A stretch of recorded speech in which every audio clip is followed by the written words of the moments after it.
za mu so kai mana ƙarin bayani game da su waɗannan ɗalibai.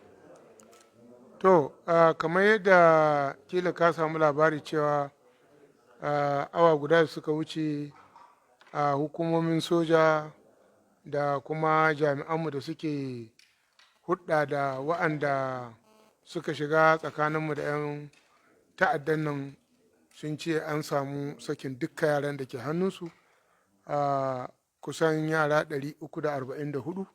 A yanzu haka muna can an tura motoci za su ɗauko su kawo su cikin katsina inda kuma za mu sa likitoci su duba su gobe da safen allah yadda. Waɗanne hanyoyi aka wajen sakin yaran nan?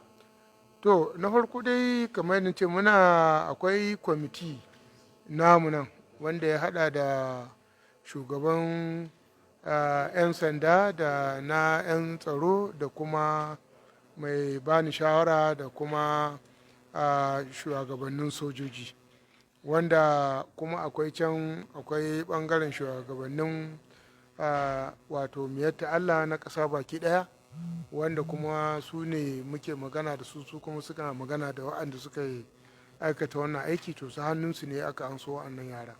An biya kuɗin fansa ne aka anso su? Mun ba biya kuɗin fansa ba. To shin yan bindiga ne ko Boko Haram ne kamar yadda suke?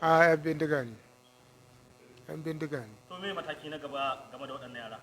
To mataki na gaba shine za mu kawo su, za mu sa likitoci su duba su, kuma mun san kwana 6 da riga guda a cikin daji, za mu canza musu kaya, sannan kowa za mu ɗauki bayanin shi da bayanin mahaifin shi, mu kira mahaifan nasu iyayensu su zo, kowa mu haɗa shi da mahaifin shi.